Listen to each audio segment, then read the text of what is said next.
podemos dar 2 minutos más a ver si se agregan otras personas. Sí, sí, estoy acá y podemos ir conversando sobre alguna duda o alguna consulta que tengan, aprovechen a hacerla. Digo, la importancia de las clases, y esto es algo que tienen que tomarlo de esa manera, por ahí puede que no puedan asistir, pero si tienen la oportunidad de asistir y están presentes acá, es como si estuviéramos charlando en el aula o en un café, tienen que aprovechar este espacio al máximo, porque uno viene con una orientación de contarles, de mostrarles los distintos temas que se abordan en la materia, darle un enfoque práctico para que entiendan cómo es el ejercicio profesional de esa teoría que ustedes están viendo, porque teoría la tienen en cualquier libro, tomen 3 turnos acá, que tienen listo, y ya está.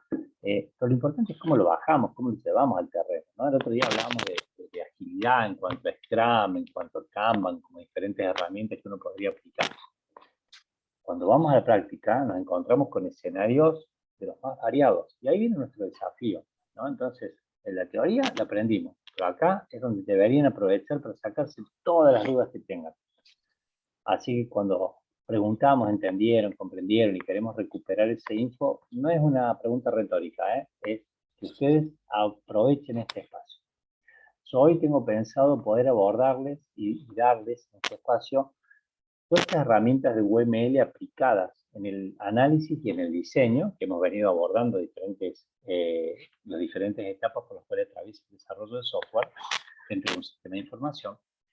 Y dentro de lo que vimos, la parte de modelado, las metodologías ágiles aplicadas en modelos iterativos, incrementales y adaptativos, después tenemos que documentar, tenemos que transmitir este conocimiento de un área a la otra, de una etapa a la otra. Y para eso es donde utilizamos el UML como lenguaje de modelado unificado, para poder transmitir con el mismo lenguaje a las diferentes personas intervinientes de un proyecto, de un sistema de información. Entonces, yo lo que he traído para hoy es justamente esa etapa. Después, si quieren que abordemos algo de pruebas, quieren que veamos algo de la auditoría, algo de la seguridad, con todo gusto lo vemos y lo abordamos, pero voy a ir respondiendo sobre sus preguntas también. Y el caso que les comparto siempre es el caso ese de una frutería armando una orden de pedido y demás. Bueno, me parece que ya estamos con el margen que les dimos como para que se vayan sumando, y vamos a ir abordando algunos diagramas específicos que están después de las metodologías de Scrum y de Kanban como marco metodológico. Si yo les pregunto, ¿cuál sería la secuencia de diagramas que ustedes aplicarían en el análisis y posteriormente en el diseño de un proyecto de software, ¿no? Tenemos que hacer esa plataforma de comercio electrónico? ¿Cuál es el diagrama que aplicarían en primera instancia? ¿Cómo lo interpretarían? ¿Qué les parece? ¿Claudio tiene más? Porque te veo nada más, Claudio. Viste, el que está sentado al frente lo agarramos justo. Soy el de las ideas cansadas, por eso tengo esta cara. Tranqui, Claudito, tú también, vos sabés el día que he tenido y lo que me queda todavía. Me tengo que ir de viaje la semana que viene y parece que todo hay que hacerlo antes de que me vaya. ¿Te acordás si yo te hablo de lo que es un diagrama de asociación de casos de uso? No, me cuesta. A esta hora te digo Bien. me cuesta porque Bueno, estoy a las 7 de la mañana. Tranquilo, Claudio. Dale, dale. ¿Quién se anima a ayudarnos acá? Facu, tengo 2 Facus.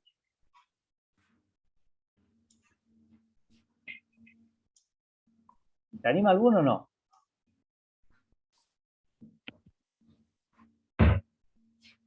¿Nadie?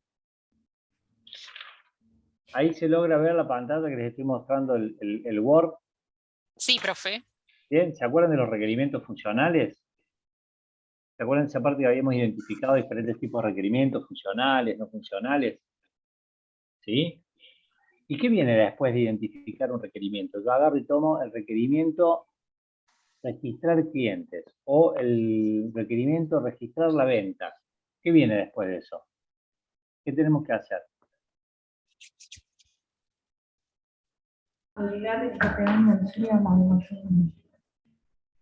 Perdón, no escuché ahí si alguien me habló o se coló un micrófono. ¿Se acuerdan o no se acuerdan? ¿Qué venía después?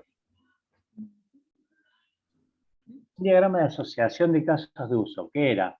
¿O con qué instrumentos y elementos o componentes se vincula un diagrama de asociación de casos de uso?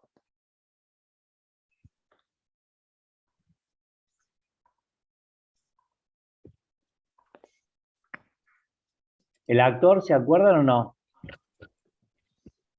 El caso de uso que lo representamos con una elipse. ¿Sí? Supongamos que esto fuera lo de registrar una venta.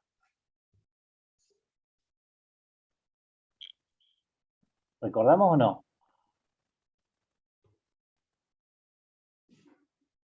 Bueno, ese diagrama de caso de uso está representando una funcionalidad específica. Bien podría ser una historia de usuario, si hablamos de lo que es las metodologías ágiles, o podría ser simplemente un caso de uso como estoy representándolo aquí. Es exactamente, conceptualmente digo, es lo mismo. Es una funcionalidad que debemos agregarle a nuestro sistema de información. Entonces, esta elipse representa el caso de uso donde hay un actor principal asociado al mismo. Ese actor principal asociado, en este caso, podría ser el vendedor. ¿Sí? ¿Se acuerdan de este concepto? El vendedor. Y lo que tiene que hacer es registrar esa venta. ¿Cómo interpretarían o cómo validarían ustedes para atravesar la etapa de validación y de verificación de que realmente he capturado ese requerimiento funcional con todo lo necesario para poder reproducir el proceso de negocios y poder desarrollar el software necesario para que cumpla la funcionalidad que requiere? ¿Qué harían ustedes? ¿No se anima a hablar nadie, chicos?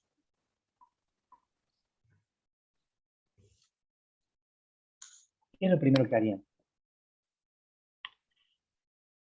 Pruebas.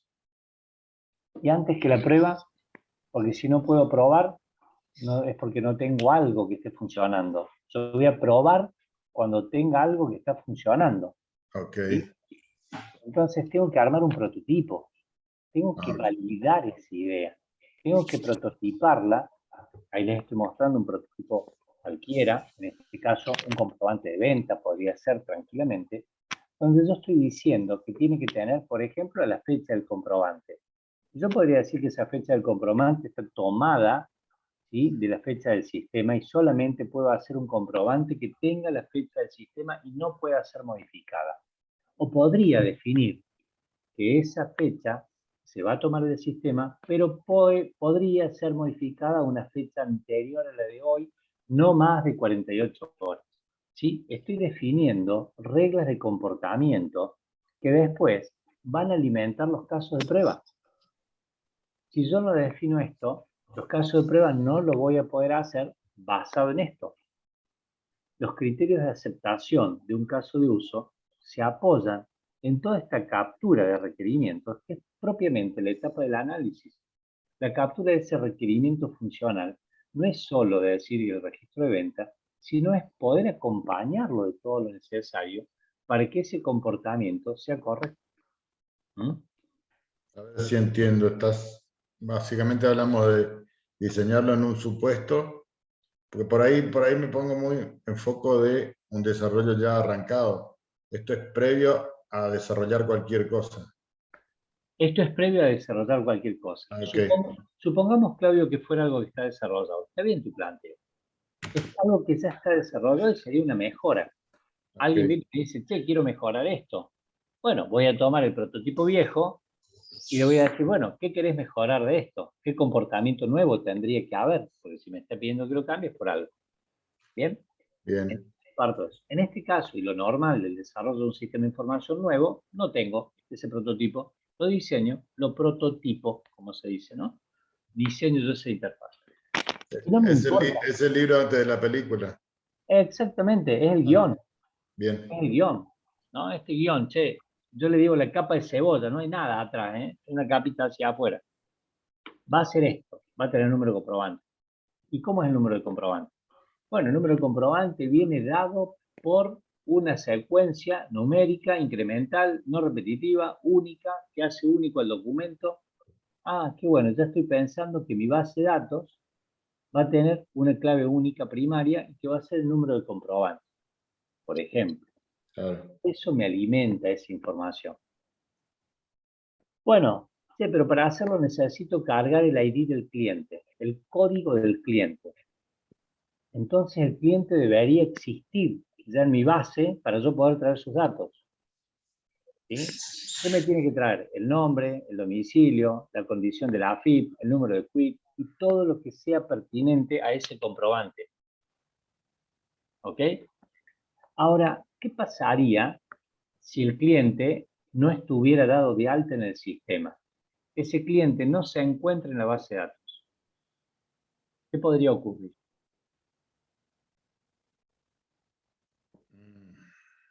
Podría ocurrir que lo tenga que dar de alta, Sí, claro. y ese es otro caso de uso, o podría ser que la política de la empresa sea, si no está dado de alta, no le vendemos, porque es parte de otra parte del negocio. No sé, podría ser, es parte Debería del... estar, debería estar establecido en los requerimientos previos. Exactamente, exactamente. Y supongamos que yo diga, bueno, vamos a permitir que se cargue un cliente que no existe, ¿sí? Es como que estoy levantando pedidos en la calle y quiero que si encuentro un kiosquito nuevo, le pueda levantar un pedido y anotarlo como un cliente nuevo, desde ahí mismo. Bárbaro, genial. Y fíjense lo que hago ahora. Me voy acá a mi diagrama de asociación y ¿qué digo? Bueno, vamos a dibujar, voy a insertar para no ser tan veo el dibujito mío, voy a insertar un caso de uso. Uy, se me vino muy abajo. Vamos a hacer así, de vuelta, perdón. Demasiados botones activos.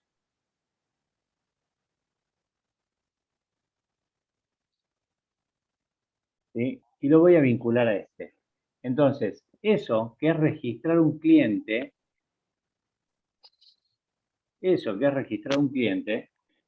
una extensión del caso de uso venta. Es otro caso de uso. ¿Correcto?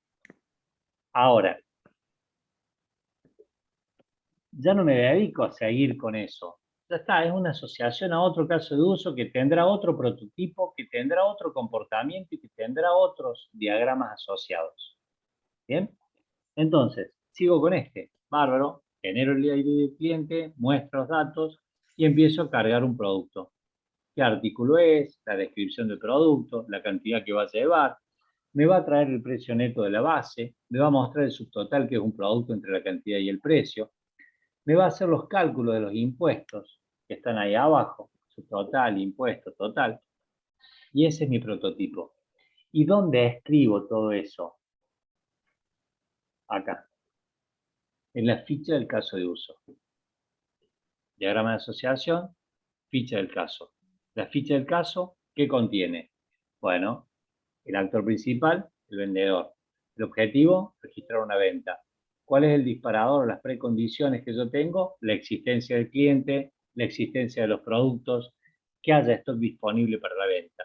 ¿Cuál es una postcondición?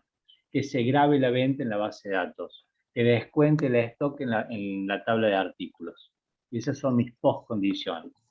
¿El flujo normal cuál es? Seleccionar que aparezca la fecha, que aparezca el número de comprobante, elegir un cliente, mostrar sus datos, elegir un producto, hacerlo repetitivo hasta que termine de cargar todos los productos que quiere, apretar escape y poder calcular el subtotal, calcular los impuestos y mostrar el total. Eso es un flujo normal. ¿Está bien? Todo eso se describe en una ficha y ese es el comportamiento que tiene el caso de uso. ¿Cómo sigue esto después? Y ahí empezamos con otros temas de los que tenemos dentro del UML de la lectura anterior a las pruebas. ¿Quién se acuerda? Colaboren ahí con Claudio. Vamos, Marcelo. ¿Qué es un diagrama de colaboración? ¿Cuáles son los componentes de un diagrama de colaboración?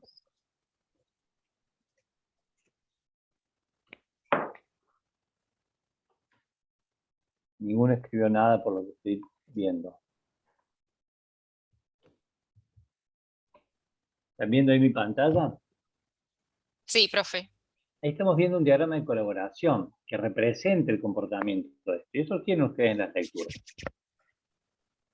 Fíjense que están viendo el actor, el prototipo, el comportamiento interno y los datos a los que se accede, ya sea para leer, ya sea para grabar. Entonces, ¿qué estoy mostrando? 3 capas. Un modelo de vista y controlador. Prototipo, proceso, datos. Prototipo, proceso, datos. Fíjense los 3 símbolos, ¿no? Son diferentes entre sí. Y lo que estamos representando ahí es justamente el comportamiento. Obviamente que en un diagrama pueden existir muchos de estos, ¿sí? Distintos elementos u otras interfaces que devuelvan errores, que muestren alguna validación de proceso. No es que sean siempre solamente 3. Y acá estamos combinando con la dinámica. Porque cuando yo hago el análisis previo, bueno, con esto y la relación de esto puede ser simple, pero cuando empiezo en el diseño y bajo la ficha a este comportamiento, tengo que empezar a mostrar los mensajes y el comportamiento que se produce. Digo, bueno, ¿qué tengo que hacer? Acá, ingresar datos, bárbaro, por eso está la pantalla. La persona esta teclea frente a esa pantalla, toca un touch de la pantalla. Envío información de medidas, esto es un ejemplo, obviamente. Verifica datos, realiza cálculos, va a la base de datos, trae información, vuelve a ir ahora para registrar los resultados obtenidos, da la información de que se guardó, generó el proceso y le estoy avisando al cliente que el proceso se terminó correctamente. Es la lógica del comportamiento. ¿Y por qué hago esto? ¿Por qué pierdo tanto tiempo escribiendo todo esto? ¿Qué les parece? ¿Qué les parece? ¿Por qué perdemos tanto tiempo escribiendo esto? Si ya lo entendí en mi cabeza.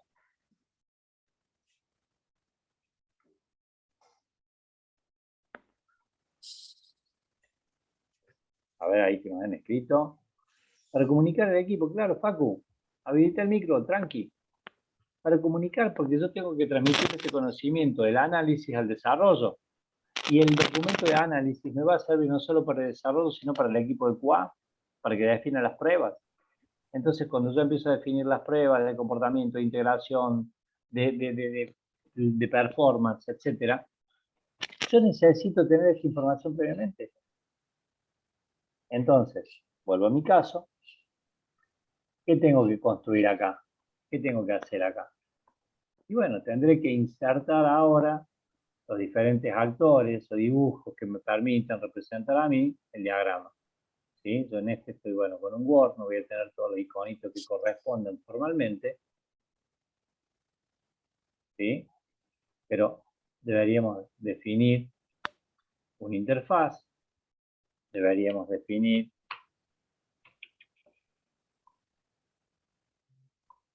las tablas, deberíamos definir el gestor, ¿sí?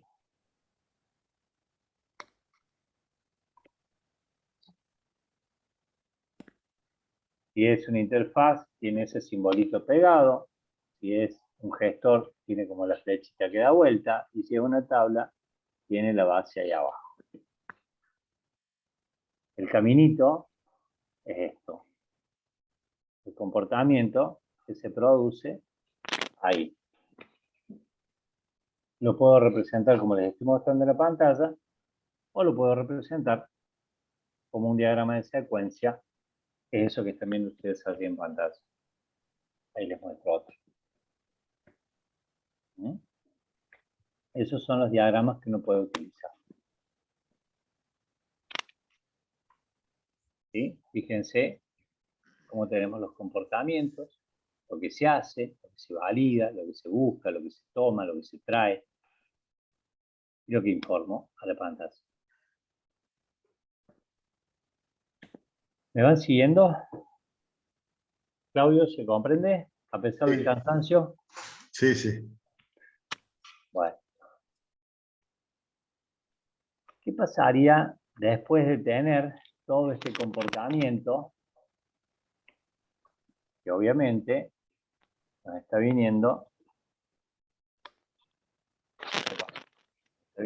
de acá arriba? ¿Qué deberíamos tener después de tener toda esa ficha, el comportamiento, el diagrama?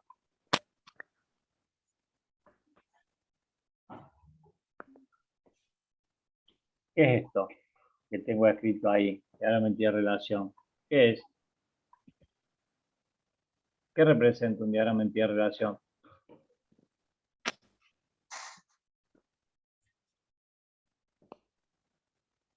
¿Qué son las entidades?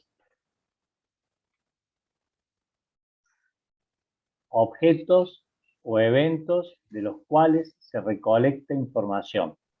Eso es una entidad. ¿Está bien? Y la entidad lo que pasa a tener son atributos. Los atributos son los campos. ¿Sí? Entonces, si yo decido representar a mi cliente en esa entidad, ¿sí? Y le voy a llamar cliente, debería tener los atributos propios del cliente. ¿Y qué atributos consideran que son propios del cliente? Si pensamos en el ejemplo de la pantallita que veíamos. A ver, chicos. Seba. O Sebas, tengo dos acá. Marce.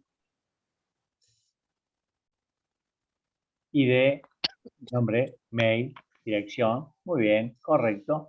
Entonces acá empezarían a aparecer los diferentes atributos que ustedes me están diciendo que pueden ser ID, nombre, mail, etc. ¿Podríamos poner en esa entidad la factura de venta? ¿Sí o no? No. Bien. No, Seba. Bien, Facu. ¿Qué tendríamos que hacer ahí? Crear otra entidad que contenga el evento venta. Eso es un evento, es una transacción. ¿Correcto? Que va a tener un número de comprobante, una fecha,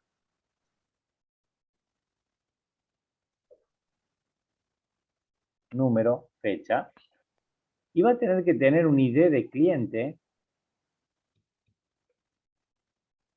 para poder establecer esta relación que diga, esta venta la hizo este cliente.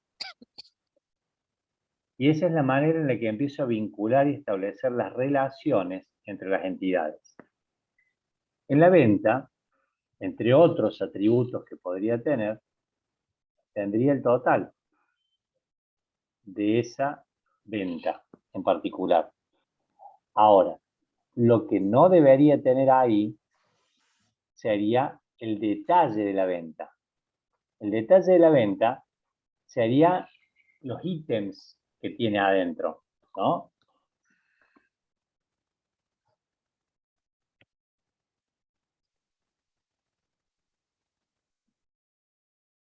¿Sí? Quiero correr esto, porque tengo tantas ventanitas acá que me están tapando la vista. Fíjense ahí. Estos ítems que van acá en un comprobante, artículo, descripción, cantidad, etcétera, no van en la entidad principal, sino que se debe normalizar la base y crear otra entidad más que se llame ítem de venta y que se vincule con la entidad venta. Y de esta manera se empieza a construir la base de datos. La base de datos va a contener toda esta información de manera normalizada, ¿sí? Si trabajo con una estructura normal. Si trabajamos con estructuras como pueden ser en las redes sociales o ese tipo de cosas, hablamos de estructuras no-der, ¿sí? Cuando escuchen eso, estamos hablando de estructuras no DER, no de entidad-relación. ¿Por qué? Porque contienen bases de texto puro, masivo, imágenes, audios, ¿sí? Entonces podrían ser otro tipo de estructuras de datos necesarias. ¿Sí? Cuando hacemos analítica de datos, trabajamos con ese tipo de estructuras normalmente.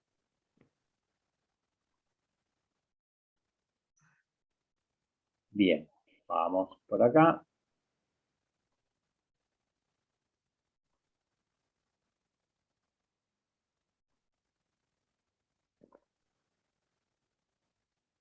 Esto es lo que les expliqué recién, los diferentes componentes que tenemos, la forma de establecer esa comunicación del flujo que hemos dado, el comportamiento, los diagramas que estuvimos revisando, ¿sí? Diagramas de secuencia, diagramas de colaboración, y todo este conjunto de funcionalidades, lo que nos va a llevar a entender es ese diagrama de paquetes que establece ese conjunto de fichas de caso de uso, de requerimientos funcionales que tienen alguna relación entre sí en base a homogeneidad de procesos, para poder establecer cómo confluyen, cómo se vinculan entre sí. Y cuando voy a un sistema de información y veo un menú, veo que hay una opción que dice gestión de resultados. Y si entro ahí, empiezo a ver el reporte de ventas de no sé cuánto. ¿Cuánto fue lo que vendió el vendedor tal? Me voy a gestión de búsqueda y tengo opciones para buscar clientes, buscar proveedores, buscar artículos. Me voy a configuración y tengo permisos, accesos, usuarios, contraseñas. Me voy a reportes y de nuevo, y así. ¿Se entiende? Eso es la forma de agrupar y entender cómo se va a vincular todo mi mapeo de mi sistema de información.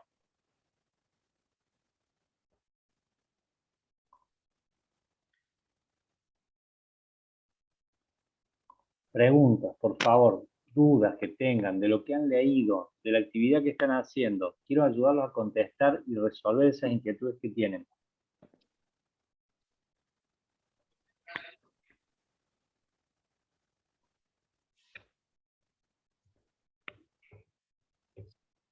Marce, Facu, Seba, ¿alguna pregunta, alguna duda de lo que vienen leyendo? ¿Dónde estamos parados? Las API, las actividades que han hecho. Están haciendo un esfuerzo enorme en conectarse a esta hora del día. Es un esfuerzo enorme lo que están haciendo. ¿Sí? ¿Qué les puedo ayudar con eso?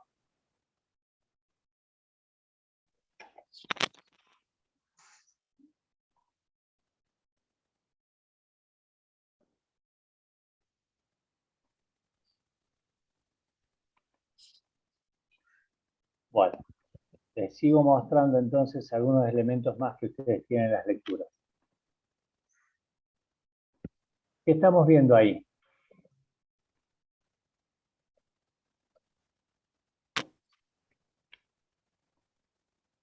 ¿Qué es eso? Eso parece un diagrama de flujo, ¿puede ser? No exactamente, Clovito. No. No, está representando estructuras de datos. Ok. Está representando estructuras de datos. Y esa estructura de datos que vos estás viendo ahí, básicamente es un diagrama de clases. ¿Sí? Cuando programamos hoy, programamos mucho con lenguajes orientados a clases, que antes de llevar a la estructura de un DER, de un diagrama de entidad-relación, se diseña esto. Literalmente, Facu, vas a encontrar que está el diagrama, el diagrama, el diagrama y el diagrama. ¿Sí, Facu? Están. Lo que yo te estoy haciendo es tratar de vinculártelo con un caso y atártelo a todo completo. ¿Sí? Para que se entienda mejor. Esto lo tenés en la lectura correspondiente a lo que sería la 3, el módulo 3. ¿Sí? Después de esto viene la parte de pruebas, auditoría y demás. Pero si no entendemos dónde estamos en el sistema y la documentación, no vas a poder construir las pruebas. ¿Se entiende, Facu?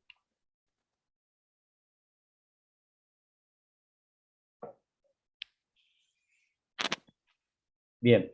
Los diagramas de clase, fíjense, tienen una similitud, vamos a decirlo así, una similitud con el diagrama de entidad-relación. ¿Por qué? Porque estoy viendo que de acá tenemos un usuario. El usuario puede ser administrador o puede ser un cliente. Y eso es un comportamiento que se llama de herencia. La clase usuario, que tiene datos propios, permite heredar estos datos a un administrador o heredar estos datos a un cliente. Todos los clientes de mi plataforma de comercio electrónico son usuarios de alguna manera. Entonces tienen nombre de usuario, contraseña y un rol, cliente. Y al administrador le pasa lo mismo, pero tiene otros permisos, tiene otras características. ¿Sí? De esta forma uno construye un diagrama de clases. Acá sí me planto en una pregunta. Por Así supuesto. como administrador cliente, puede ser también proveedor, o sea, puede ser un vendedor. Excelente. Le estaría Excelente, faltando esa... excelente. Excelente lo que has planteado. Claro que sí. Acá tengo esto que es genérico, administrador cliente, porque estoy modelando una partecita del sistema, y perfectamente el proveedor va a heredar esto, el vendedor va a heredar esto, ¿sí? El administrativo. Sigue siendo la misma persona. Siguen siendo personas. Entonces heredo este conjunto. Excelente, así es.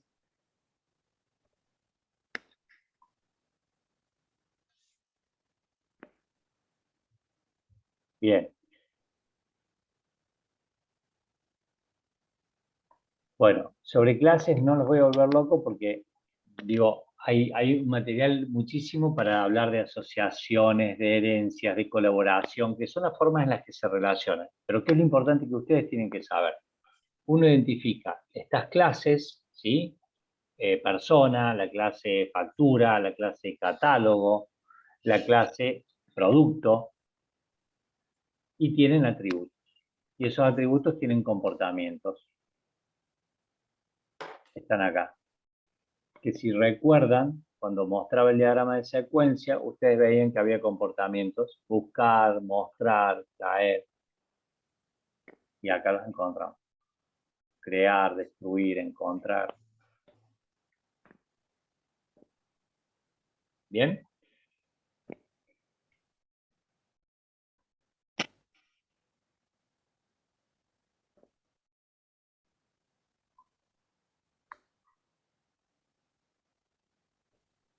Bien, y pasando así al módulo 4, donde ustedes empiezan a tener la parte de prueba y tienen auditoría y tienen seguridad, entendamos lo siguiente. Primer elemento que tenemos que tener en cuenta es nuestro sistema de información, aspectos vinculados a la seguridad.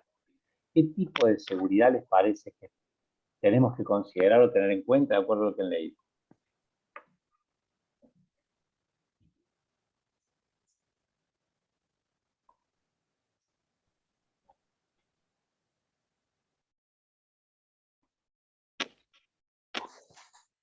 ¿Qué les parece? Antes de llevarlos a la prueba, ¿qué tipo de seguridad de un sistema?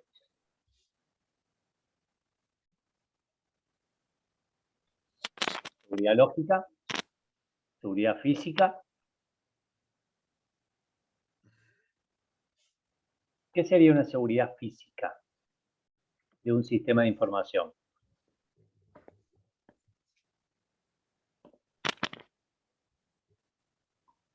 ¿Qué sería una seguridad?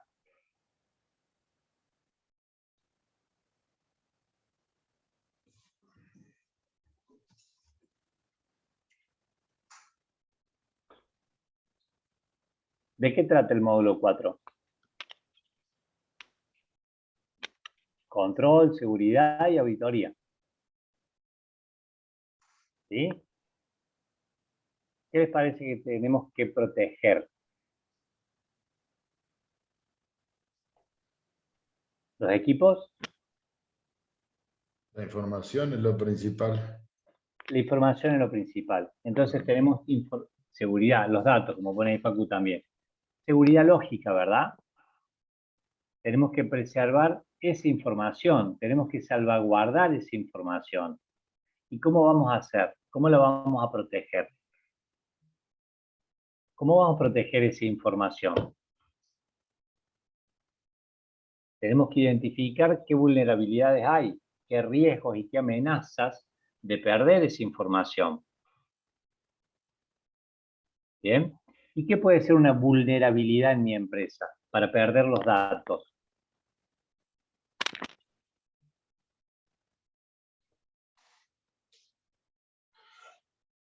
Puede ser que entre un tipo con un martillo y me rompa el disco rígido.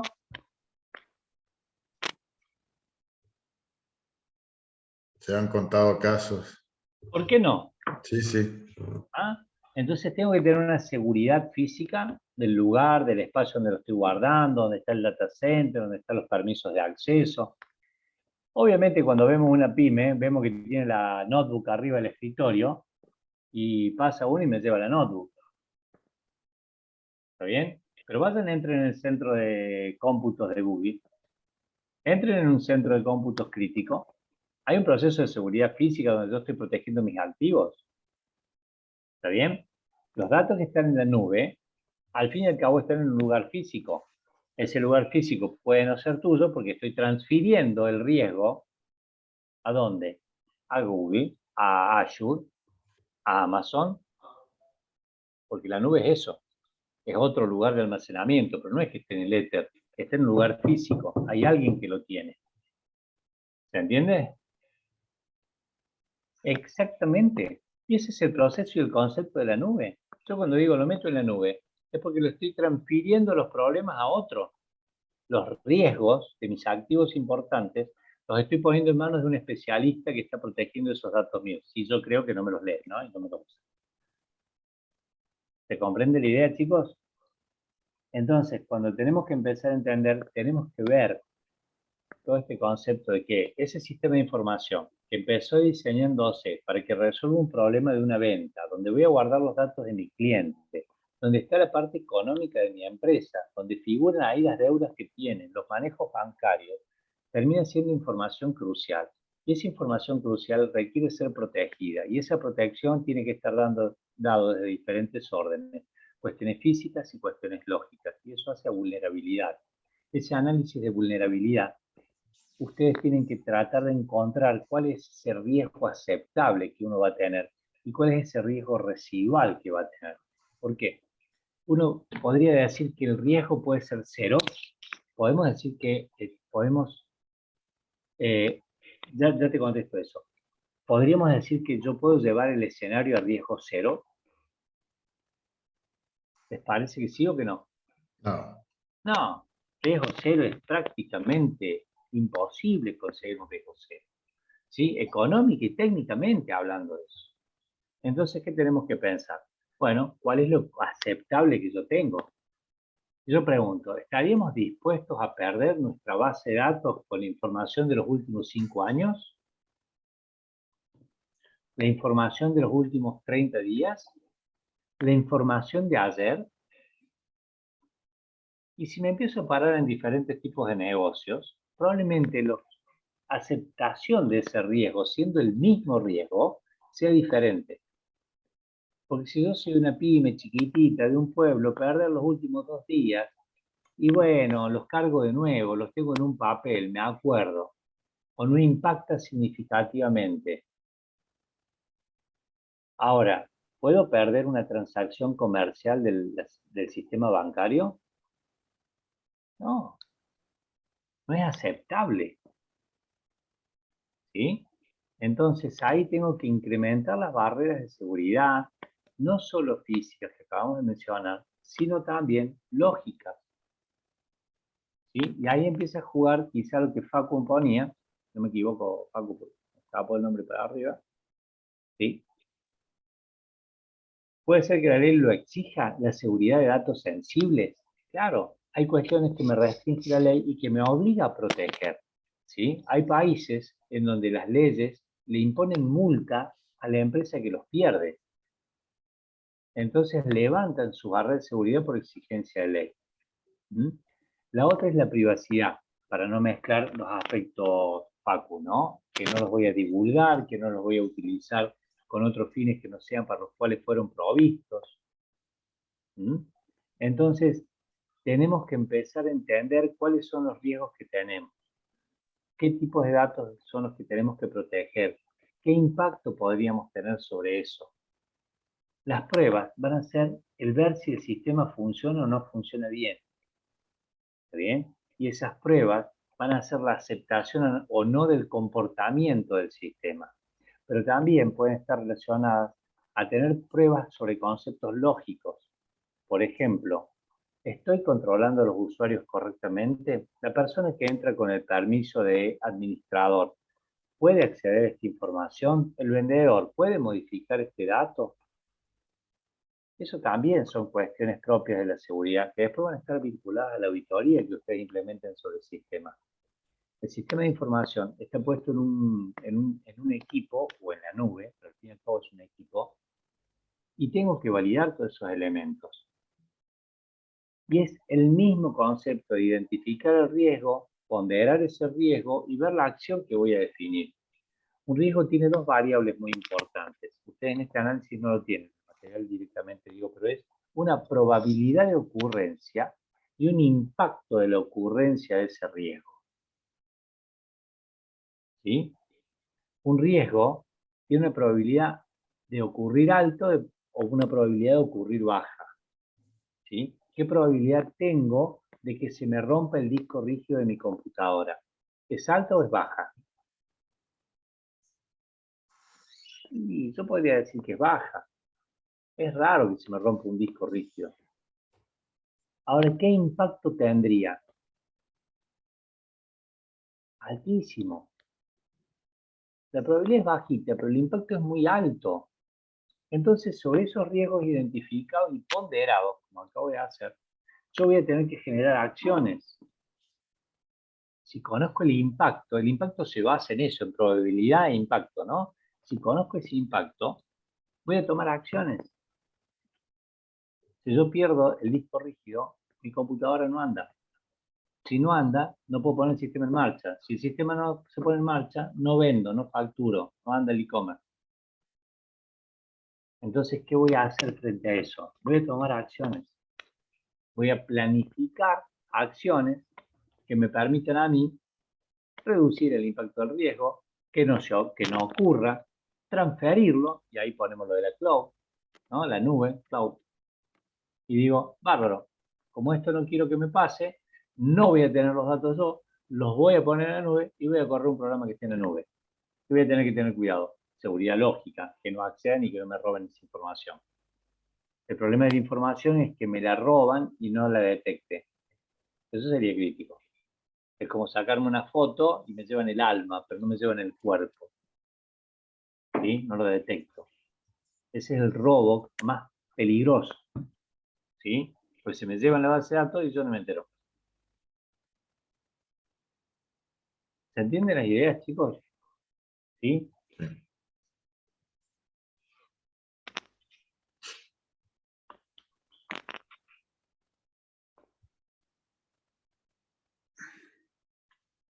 Bien. En un sistema de información, yo empiezo a diseñar pruebas que van sobre el comportamiento del sistema, casos de prueba, datos de las pruebas, resultados de las pruebas, pero están pensados sobre la funcionalidad. Che, cuando pongo un cliente, ingreso números, ¿anda bien? Anda bien.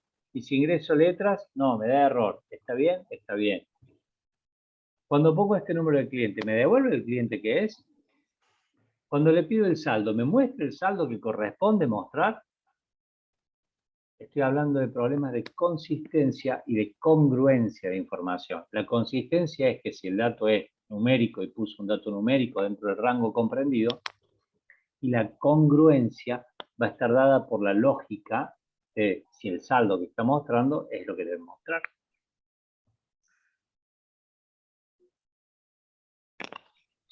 Bien, yo voy a dejar de compartir mi pantalla y me vengo acá a la sala principal. Siento que les he contado tantas cosas y que les he mostrado tantas cosas que deberían tener 2 millones de dudas. ¿Sí? Porque cuando esto a veces lo vamos trabajando, ese es mi cachorrito, debe estar enojado por algo abajo y no voy a bajar a buscar. Cuando uno empieza a procesar esto y trabajar esto, no es cuestión de una hora, es una cuestión de que uno está semanas trabajando y diseñando esto, ¿no? Por eso digo, les he contado tantas cosas, diagramas de asociación, diagramas de colaboración, diagramas de secuencia, diagramas de entidad-relación, diagramas de clase, pruebas, seguridad, riesgo. Digo, les he dado mucho contenido hoy que me gustaría escuchar de ustedes si hay dudas, si hay preguntas, madurar lo que vimos, si se les ha disparado alguna inquietud. Porque nada sirve que yo siga hablando y me vaya a vulnerabilidades y controles. Los voy a volver loco. Bueno, Facu, me alegro que se haya entendido. Genial, genial.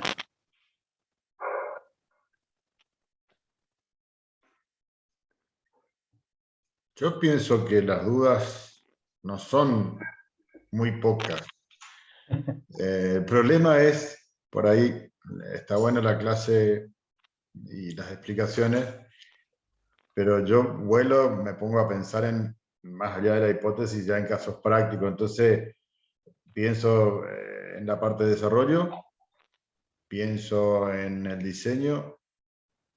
Ahí encuentro lo que hablábamos el otro día, que no es prudente que unos y otros, o sea, que participen las mismas personas en distintas partes de este trabajo. Yo lo veo en el trabajo mío, no estoy en el área de sistemas, estoy estudiando para aprender a conocerlo al sistema. Y comencé aprendiendo al revés, ¿sí? Primero aprendiendo a ver desde adentro los datos. Por eso por ahí me cuesta, a mí me cuesta mucho hacerte las 2 millones de preguntas que tengo, porque creo que estoy pensando en una y encuentro otra más relevante, ¿sí? Vos sabés, Claudio, que lo que estás contando es muy importante, porque vos no Sí, estás desarrollando, pero estás aprendiendo a entender cómo se vincula ese mundo tecnológico de desarrollo con la demanda del usuario, porque vos estás cumpliendo un rol de usuario. sí, Y a la vez una persona que va a demandar y va a pedir la ejecución de un sistema, probablemente, de una interfaz, de una pantalla, de una mejora. ¿A quién? Al área técnica. Y de pronto entender esa complejidad que hay en modelar una realidad y transmitirla al escenario técnico es muy valioso, tanto para el equipo de desarrollo como para vos como usuario. Porque vos vas a entender cuál es la forma de transmitir ese conocimiento y vas a exigir de una manera diferente. Porque ese prototipo que yo te mostré, vos vas a decir, che, cuando yo quiero ver algo y quiero comunicar, necesito ver físicamente, yo lo quiero ver acá en papel, quiero que me lo muestren, ¿sí? ¿Cómo se va a comportar? Bueno, cuando apretes este botoncito va a hacer tal cosa, este botoncito va a hacer tal otra, ¿no? Y eso es lo importante. Por eso creo que es muy valioso que aunque vos no estés en el área de desarrollo, estés viendo materia como esta, ¿no? Digo, es una inquietud, obviamente es un desafío tuyo haberte embarcado en este tren, pero creo que sí. es valioso. Lo hice en forma desordenada también, porque en lugar de arrancar desde el primer semestre, arranqué con mitad del semestre avanzado, entonces se me mezclaron las materias. Entonces, nada, por ahí lo voy viendo un poco más desordenado, por eso también me cuesta lograr la relación entre uno y otro. ¿Sí? Sobre todo lo específico que tiene que ver con programación y con desarrollo, o sea, relacionar todas es bastante complejo hasta poder tener una idea más clara, más detallada. ¿Sí? Correcto, Claudio. Ahí Seba, bueno, ok, Seba, entiendo, trabajando, obviamente, te agradezco. Facu, eh, la arquitectura de la información vendría a ser como otro tema si pensamos en cómo armar la arquitectura del sistema o la arquitectura de los datos, ¿no? Son como dos variables que considerar. Cuando uno comienza un sistema de información, y un poco atando también para que Claudio vaya como entendiendo, arranca uno con una demanda, con una necesidad, che, me hace falta hacer un sistemita que maneje el stock de los productos del depósito. Tan simple como eso, surge de alguien que me pide algo. Y ahí empieza la vinculación con la parte informática.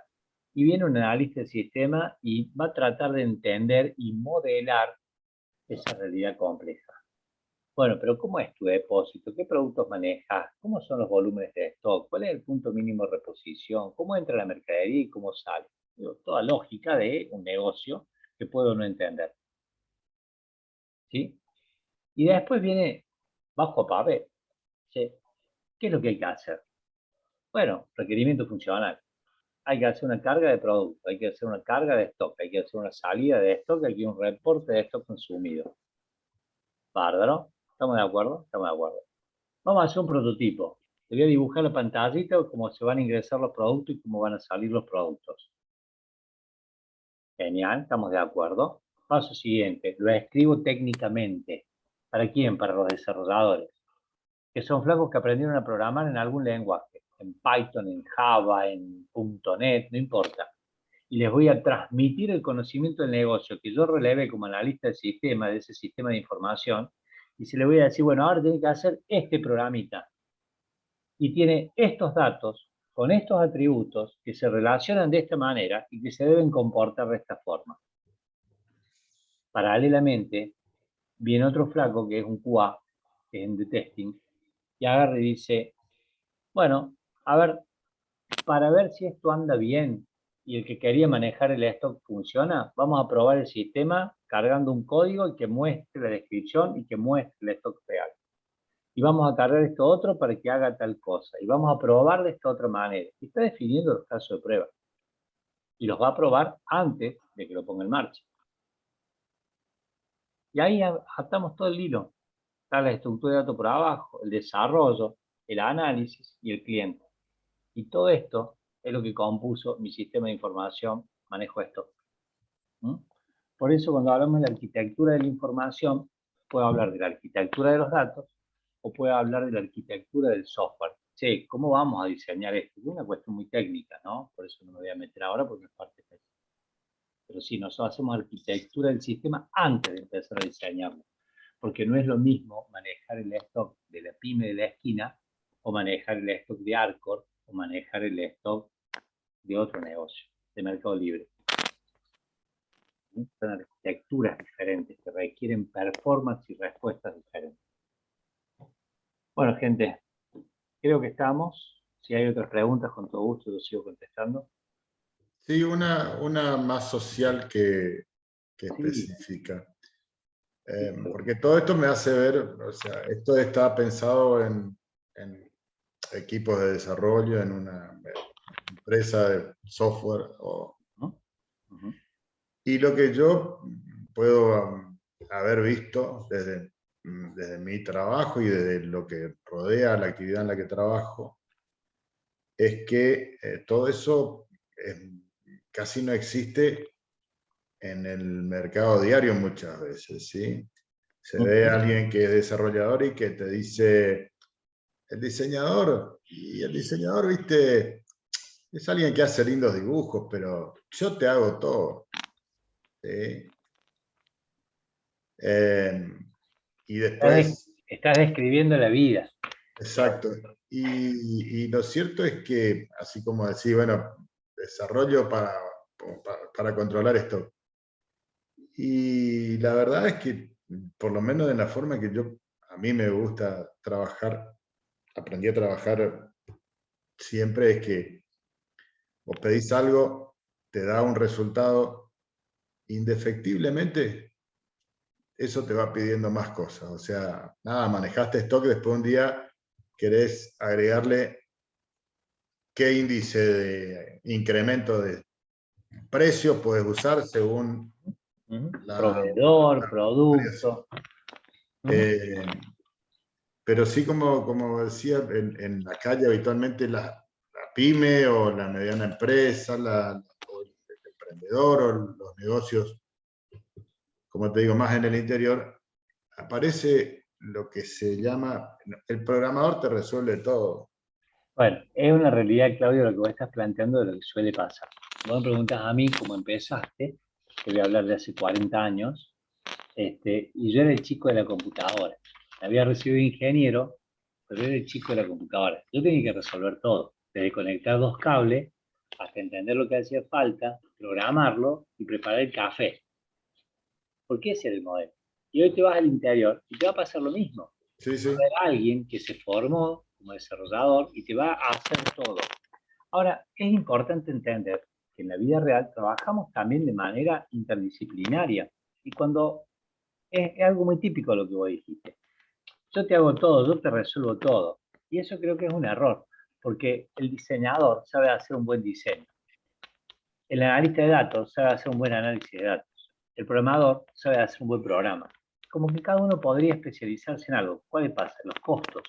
Cuando vamos a la vida real, el flaco del pueblo tiene que hacer todo. Sí, la Argentina no te lo permite. Bueno, digo, son situaciones que hay que entender, pero digo, en el modelo real y en el concepto que uno busca transmitir es que las organizaciones y las empresas de software tienen como áreas y departamentos de comportamiento digital. Pero bueno, es para sentarnos a lo social, como dijiste, Claudio, y charlar un rato largo. Exacto. Bien. Bueno, Oralia, si te parece, yo creo que tenemos el encuentro de nuevo cuando yo regreso. Yo me voy la semana que viene, voy a estar en Estados Unidos. Tengo la posibilidad de andar con la gente ahí de Google, de Facebook, de Meta. Excelente. Y al regreso creo que tenemos una clase más. Así es. La próxima semana tenemos una clase de repaso. Los que Bien. están interesados bienvenidos van a ser. Recuerden prepararse para todo lo que son las autoevaluaciones. Y bueno, profe, muchísimas gracias por su participación el día de hoy. Estuvo bastante completa. Gracias, Oralia. Y bueno, creo que ya los chicos quedaron claros con todo lo que usted ha explicado el día de hoy, ¿sí? Bien, perfecto. Bueno, muchísimas gracias. Les voy a colocar las votaciones, ¿sí? Allí les envié. A disposición de ustedes, chicos, lo que les haga falta. Gracias a ti, Facundo, por la participación. Gracias, Facu. Son solo años de vida y carrera generada que me permita hoy estar por aquellos lados y conocer y participar con colegas que están trabajando ahí adentro. Si alguno pregunta por mí, dale mi saludo. Pero cómo no, cuando me digan, ¿estuviste con Claudio? Sí, estuve antes de venir, justo. Pero con todo gusto.